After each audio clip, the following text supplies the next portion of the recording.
you feel any pull, any desire to live somewhere else? Nothing is hard and fast. I love the idea of raising my child bilingual. One of the things that holds me back from moving is knowing how many people this is happening to. I don't know that I feel safe. Didn't like the way her kids were being treated, and guess what her mom did? What? Packed up and moved the family to Mexico. But you would be crazy to get abused in your home and not start to say, should I stay in this home? There's a different way to do it. There's a different way to do it. It's easier to prove your innocence in China or Russia than it is in the US. You have to go to get away and disappear. Maybe you're not just moving to one place, but maybe you're beginning a wonderful global around the world and back again journey. It can literally open up so many things. Dream with us. You have to go to the live, thrive, love. I keep it bouncy, girls know they don't doubt me, yeah, they around me, yeah, they remind me, you know my bouncy, you know I keep it bouncy,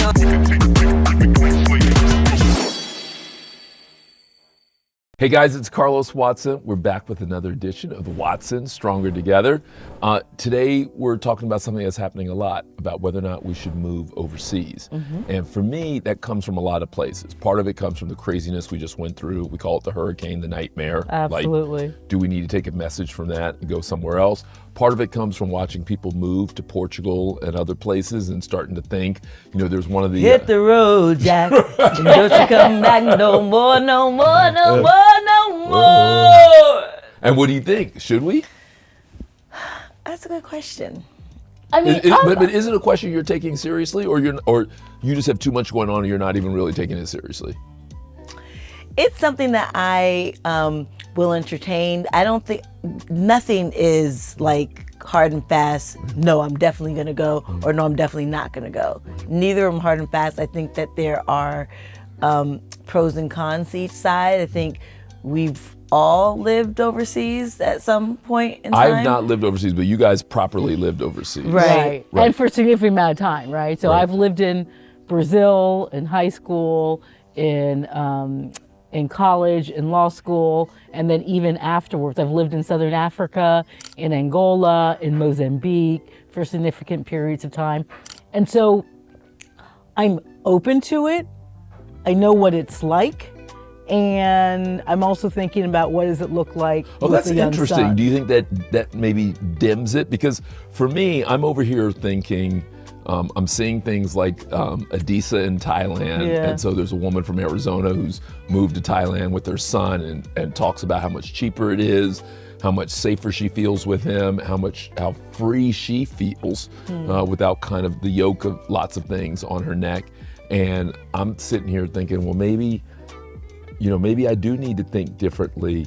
But for me, it's all theoretical. Is it different because you've actually already lived overseas? Not only because I've actually lived it, but working in international development, where I've also and global education. I spent a significant amount of times in Asia, Cambodia, Thailand, and I spent time in Portugal. I studied abroad there. That I've thought about it, and community, though, is also very important for me at this stage of my life. And as I think about raising Carlito, it is doing so in community. And so wherever you go, like, for example, I think of Brazil as my second home. And so if I went there, I do have friends that are like family. And we speak the language, so. Right. So that is a possibility, but I'm not sure I feel called to go there now. Right? Interesting. And Carolyn, do you feel any pull? Is it just me saying it? Do you feel any pull, any desire to seriously explore or to live somewhere else? I don't feel a pull, but I feel a possibility. I can do it. I'm open to it. I also think community is a really big thing as well. I think is important, and so. And also knowing, the language of a place, knowing the culture of a place, having the hospitals, knowing, Right. schooling. So, to me, some of the basic foundational structural things, I think. What about the idea that it's cheaper, safer, and more fun? Like, if you genuinely believed that you could live over there on $40,000 or $50,000 a year, and you could live well. You could live over there on I 40,000 or believe 50,000 better than you could live here on 400,000. If you believe that, But better is like if you go to Sao Paulo or to Rio, that's really not like if you go in the capital, the cities, and you want access to the better hospitals, to The better schools and operas. But saying that, I do love the idea of raising my child bilingual and by different countries and feeling at home in different places. So I'd be open. I actually think part of the year, and I also want to think where would you want to go? So you're open to it. Where would you think about? I would think about parts of Asia, so Thailand. I would think Have about. you been there before? Yeah, have you I've been there there? before. Okay. Yeah, you guys rode elephants there. Yeah. Chiang They Mai. actually have really good singers there. That's what I remember. I That don't there's so remember. many I don't of their remember kind of that. local singers. Fantastic. I remember it being super cheap. I remember being able to go to the beach and get an hour-long massage for like $5, Yeah. $10. We did that for my post-bar trip with one of my good girlfriends, and I loved Thailand, which is also very different than Hong Kong than Macau. Right. But- Hong Kong would be a lot more expensive. Yeah. I also could see parts of Africa, Senegal, even though I don't speak French.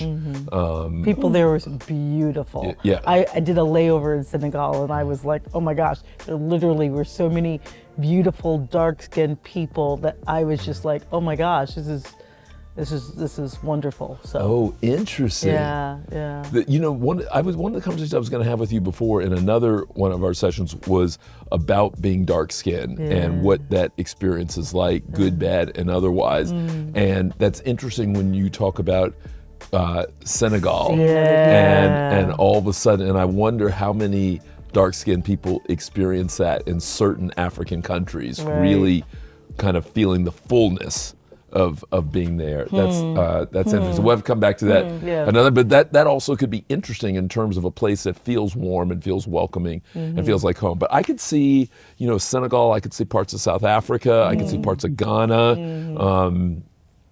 I'm curious, I don't know what it would be like, but I'm curious to see places like Kenya, about whether or not that could be a part of it. But I could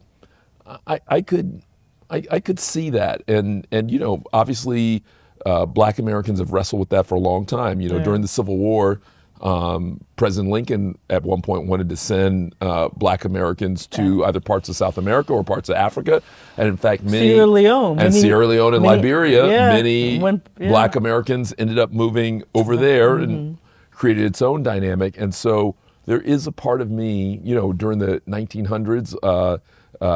People like the author Richard Wright and W.B. Du Bois and others, But they ended went up to moving to Paris. Europe. Yeah, they went ended to up moving Paris. to Europe, because they Yeah. felt freer there, right? Yeah. Paul Robeson and lot of others like people that. went I to mean, Portugal Europe. was beautiful. I really enjoyed. My mom, as you remember, studied there. That's where she learned Portuguese. I studied Universidade Nova de Lisboa, the same university she studied. So I could imagine Portugal, Italy, Greece, but those are places I want to visit. I don't know if I want to live. And so I love living in Brazil, but that was in a different season and a different time. And so part of what you're saying is rural versus urban. I like rural to visit, but I really am an urban person. I want access to the best restaurants, to theater, to museums, to lectures, and you don't always get that in some of the rural places, small towns that you might go. But like if you're in Cape Town, That's so interesting though, because I think I don't know. I may just, again, I'm the person who hasn't lived overseas. You guys have lived overseas, but I think I might be able to handle a smaller, quieter life. That's funny, Renda. I don't know that. I don't know that you. Well, think about how simply. I'm someone who would love it if some pickup basketball was available. Right. I would love it. I love my TV and movies. Yeah. I love good people. I love kind of quiet areas. So you'd have to have Wi-Fi that works. I mean, I know there's places in Angola where you don't actually have water, right? And so we had to get our water tanks filled. And so that is a different kind of living. And, I would like to do that, I think, part of the year. I think the question is if I want that to be. That's interesting. I'm not sure. That's interesting. I'm not sure I would like that for part of the year for Carlito to be in school here and then have to upend and like sort of leave your friends behind, right? Unless you have two communities and you feel at home in both And I places. have friends who are from China, and they very intentionally, Yes. my friend He Song very intentionally had his kids, they would do at times full year school in America, but then they would do the summers Yeah. in China. And then the reverse, there were times when he enrolled them in, I think it was junior high or elementary, they did school in China. Oh, interesting. And then they did summers here, and then he would flip it. And so he actually thought there was a value, in fact, a competitive advantage to his kids being fully comfortable In both in places. two places. And I mean, I felt can like see that that. growing up in Miami, Yeah, which was so diverse, and I felt like literally a global citizen. You walk around, you hear Spanish, you hear German. Portuguese, you hear lots of different languages. So Turkish. I sort of felt like that in Miami, and when I lived abroad as a 16-year-older in Brazil by myself without my family, it was like, okay, but wow, that's when I recognized I was American, actually. Wow. Carolyn, where could you live? Like if someone said that you had to go, not whether you want to go, that you had to go. So there are two different things I think that you're trying to solve for. One is, where do you have to go to get away and disappear, right? Right. The other is, where do you have to go to live, thrive, love? The live, thrive, love is, I don't know that, so the Jamaica, the Brazil, Ghana. I think those three places. Okay. I feel like I would have more of a ready-made, or not ready-made, but a community, developable community in both Jamaica and Brazil. You think you would do well in Jamaica? It's interesting that Jamaica was not on my list. Our dad obviously is from Jamaica. Right. And so you would think Jamaica would be on my list, and growing up in Miami, it's close. But Jamaica hasn't even been in my consciousness. But Jamaica is on your list? But she's always I've always always- been more in yeah. touch with that part. I always thought I was Jamaican and you guys were American. That's I thought you guys are Black American, Right. and so, you know, me and Dad are Jamaican, Right. and you guys and Mom Right, were right. Black American, and Mom's was that's cool. sounding Jamaican too. Well, she mom liked can to be, cook. yeah, Mom can be sort of the global. I might put Italy in there.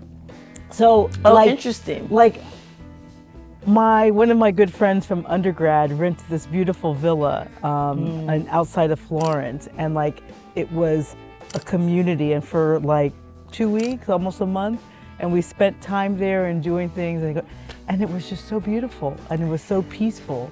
So and it's close enough to Portuguese that I could understand and communicate. I think it's interesting.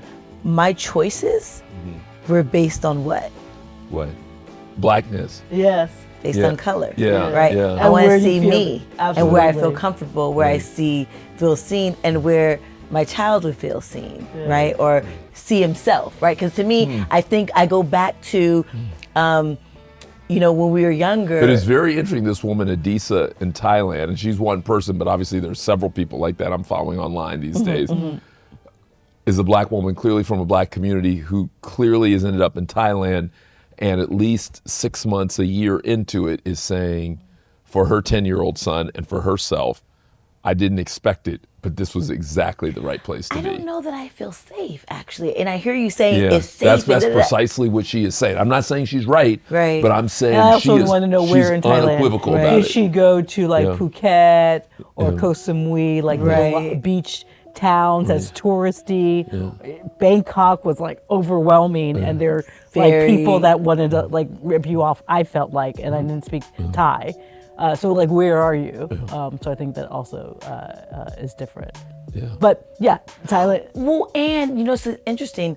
So part of me too is being able to fit in and to be able to mix in, because I don't want to be sort of like a little duck. Now, the reality is that I don't have a Jamaican accent. So yes, I do. I would stand out in Jamaica, but I would just, something in my soul would be filled.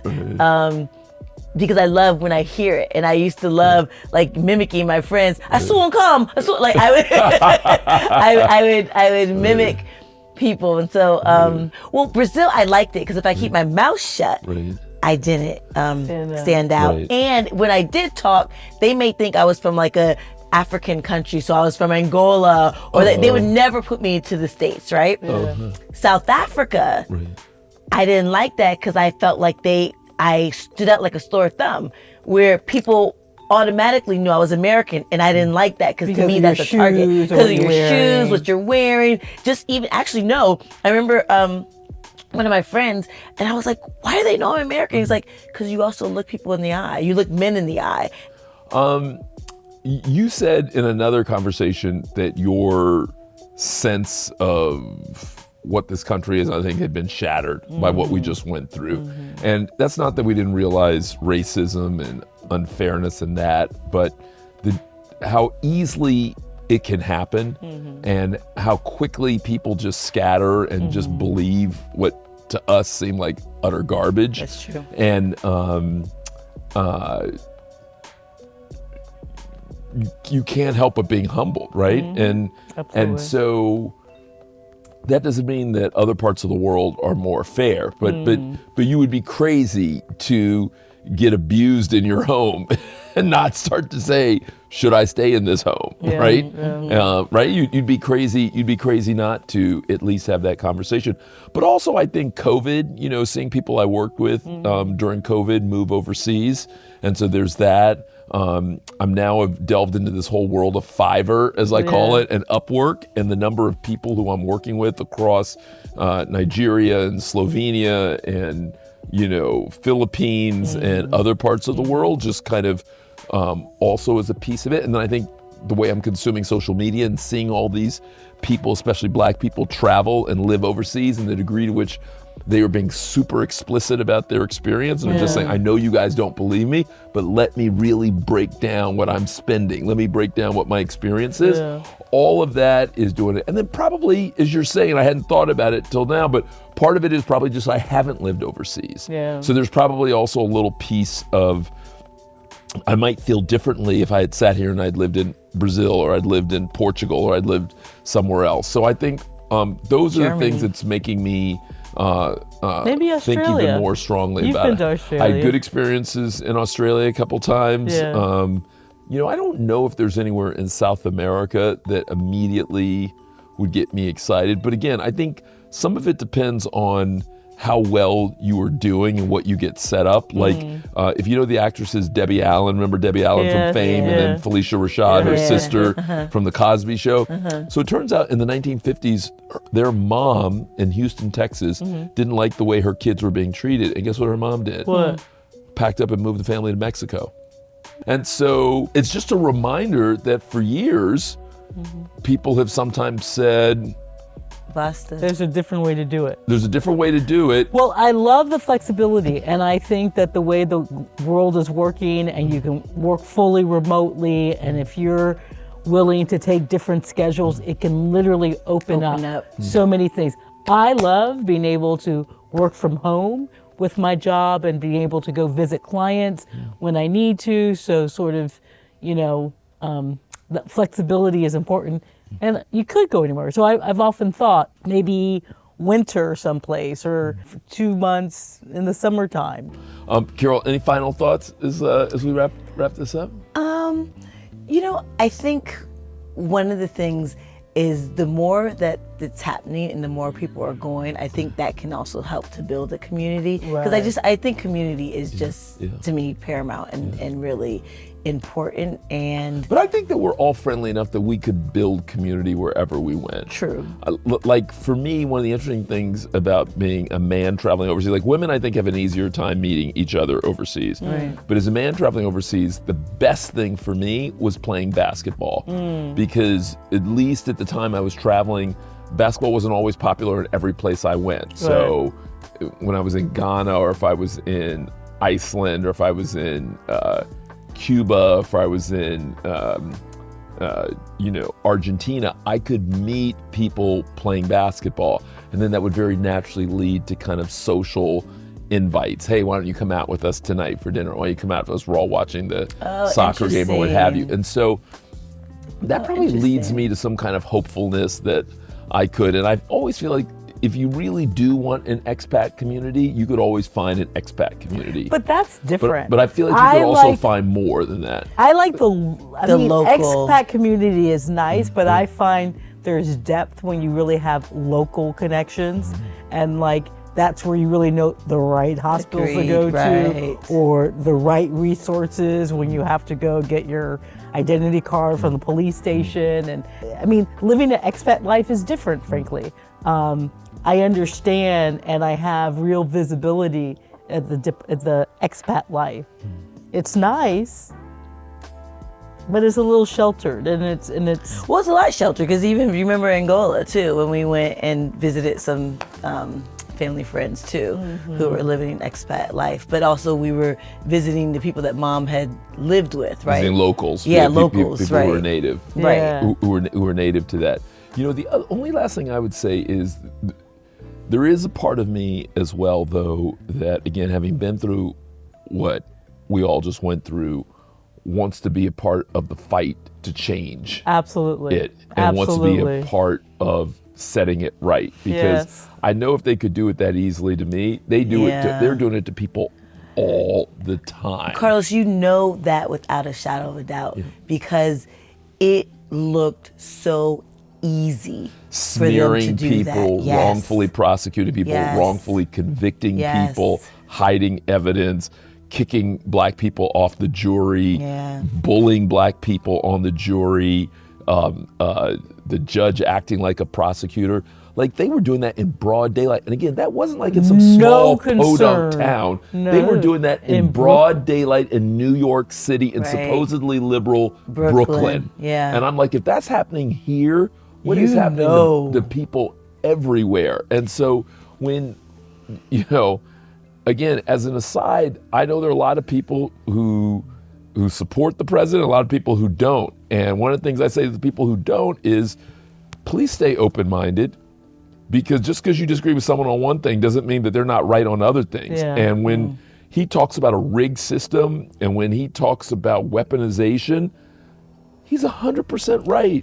That system convicts 99.6% of the people they indict. It's a machine. It's a machine. Statistically impossible. It was interesting when I went to go visit one of my friends in Italy. She was doing her postdoc there.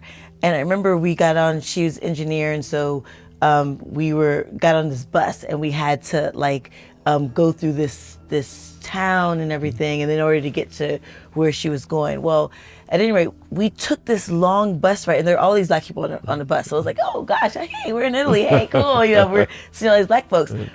And but it was interesting because there weren't that many black folks around, and she was just like, this is statistically not really possible to have so many black folks here on this bus right now. It didn't make sense.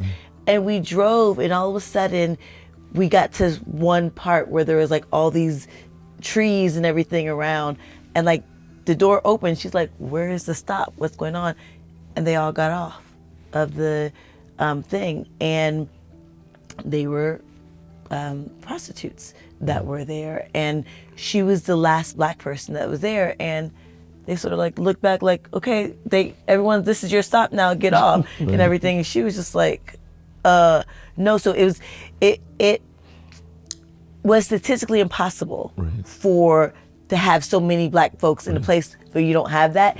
Just like it's statistically impossible to have 6% to be convicted when you can't tell me that there's not more people than that. I mean, to be clear, that means it's easier to prove your innocence in China or Russia than it is in the US.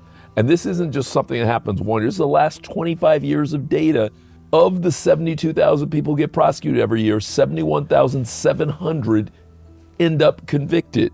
That is not a fair system. No. And I don't think most people know that number. I think if you ask most people, what percentage of people who get indicted get convicted? They probably say 30%, 40%, maybe 60%. No one's going to say 99.6. Well, Carlos, that's what was so wild, because when we found out the background, the statistical background of the 3 prosecutors from your case, and how we realized the last 5 years they had, put. Even though they were in majority white Brooklyn, they were prosecuting 90% black and brown people, and they wanted us to believe that it was just an accident. It was just, it was a fluke. It was a fluke. But didn't they say, but isn't it proven that black people commit more crimes than others? And they put that in writing. They put that in writing. They responded 2024? Yeah, they put that in writing. They didn't say that black people get pulled over more often. They didn't say that they ignore crimes in parts of the city and only pay attention in part, or some people have lawyers and some people don't, or some people, they just say, as Chelsea Handler said, they just say, oh, you go on your way and don't do that again. Yes. And other people, they say, bad, you, we're going to throw away the key. And so, and again, I don't only believe it's on race. I think the president's right. I think it's also sometimes on your politics too, or it's on who your enemies are, right? Your enemies are powerfully aligned. But I think that one of the things that holds me back from moving is knowing how many people this is happening to and wanting to be a part of changing this. And to be fair, that's part of how we're wired, right? And like, we know to whom much is given, much is expected, right? And so we do have that responsibility, that social impact. You had the experience, God gave you grace, we had the miracle of the clemency, and so how can we use our voice to create better? Because this is not the system that should be for a just America. Right. Because one of the things, again, that abusers count on is silencing you. Well, that's why I was saying before that they anticipated your silence. Correct. Because you were such a prominent figure and your downfall was so big, they expected you to go sinking, slithering up under something to like not be heard again, right? They weren't counting on you actually saying, what the hell are you doing? This is not right. This is wrong. Yes. If you stay quiet, or if they don't believe you when you come up, then it's only going to just happen to more people. And it's going to be worse. And it's only going to be worse. And you can see it right now. Arguably the most prominent African-American entrepreneur at the moment is this woman, Fawn Weaver, in Tennessee, who started a $1 billion whiskey brand, Uncle Nearest. And guess what? Surprise, surprise, less than a year after she's beaten out all the big boys, guess who's under investigation right now? She is. And so I just, unfortunately, it does feel like a playbook, and it is a playbook. I do hope that there is dramatic change, and I hope that. And I hope you're a part of it. I hope we're part of it. I mean, all of us can. And I think they win when we start to think that we can't make a difference. Right? So, and there's nothing you can do about it. Correct. So I just got to hang my head and keep it moving. But it was powerful for me during this time listening to Frederick Douglass talk about his choices, listening to Mandela talk about, other members of the leadership group. He was in jail, but other members trying to decide, did they stay in South Africa during the crazy apartheid time, or did they go elsewhere in order to fight? And often they went to Angola, by the way, in order to train and fight and live. You hear people like Stokely Carmichael, who was later called Kwame Ture, who first prominently used the phrase Black Power, and he ends up moving overseas to Africa, and so you hear that and you see that with so many, and you start to kind of wonder, was I not being open-minded enough? Absolutely. And so that's part of what I hope we're saying today to people, is that not only because remote work allows you to do different, not only because the love of travel and seeing the world allows you to see different. And even like with FaceTime and WhatsApp, you can keep connected with family, community in a cost-effective way. So that's another way. I remember, when I went to Angola, we only had these long-distance calls, and you had to use the local operator, and like if you missed it, you missed it. That's so wild, all those times together. Well, I'm glad we had this conversation. I hope it ends up being good for some other people. You guys want to leave people with a final word or a final thought? You don't have to, but do you guys want to leave a final word, final thought, a final favorite thing? I love to say, even if you don't relocate, I think it's always great to explore a part of the world. And so I am a big proponent for studying abroad, for exchanges. I think it opens minds, opportunities. And so, like I said, Brazil is my second home. So even if I might not be a candidate today, I am a candidate for like lifelong learning and lifelong exchange. Hear, hear. I agree with what you said, Bev. Definitely being open to exploring, challenging different parts, challenging yourself to go and visit different parts of the world, and even being open to actually moving. How about you, Carlos? You know what? I want to encourage folks who are watching to tell us either about an experience moving overseas or tell us where you would go. So I'm going to leave everyone by saying, talk back to us, give us some insight, give us some knowledge, give us a little bit about your experience or a cousin's experience or a friend's, or tell us, dream with us. And Bev, that's one of your favorite words. Yes. You know, dream with us, get us thinking about maybe places that we didn't consider that maybe aren't on my radar. I love Peruvian food. Maybe I should be thinking about Peru. And maybe it's the idea that you move to places for 5 years at a time. Yeah. And maybe you're not just moving to one place, but maybe you're beginning a kind of a wonderful global around the world and back again journey. I'm more of a around the world, go and visit and still build a community at one place. So I don't know I'd be doing the 5 years here, 5 years there, 5 years there. I think I'm gonna go, get involved, get immersed, have a good community, and then I'm gonna go travel and visit other places and come back and see. So you have some place to come back to. But tell us where you went, why did you go, how long did you stay, and would you go again? Yeah, that's good. I'm kind of looking forward to hearing Me that. too, because I'm totally open to try someplace new. Maybe I don't have my mind sort of sparked, so I'd love to find a new place to go. And are you going as a single, or are you going as a group, as a part of a couple, right? So Or family. That, as a family, right? I think that makes a big difference too. And that's a good thing. I actually have a good number of friends who are moving overseas. Uncle James before he passed. Yeah. He did. He moved to Ecuador. I visited him there. He sure did. Yeah. And that was beautiful. Cuenca Yeah. was a nice community, both expat, but he lived literally on the economy. Yeah. He lived With the locals. With the locals. And it was funny because even when he went to go like get his shirt tailored, he didn't really speak Spanish.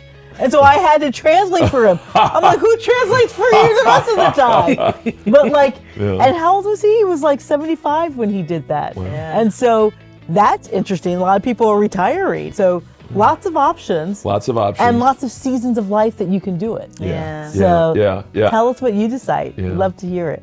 Hey guys, I hope you really enjoyed that episode.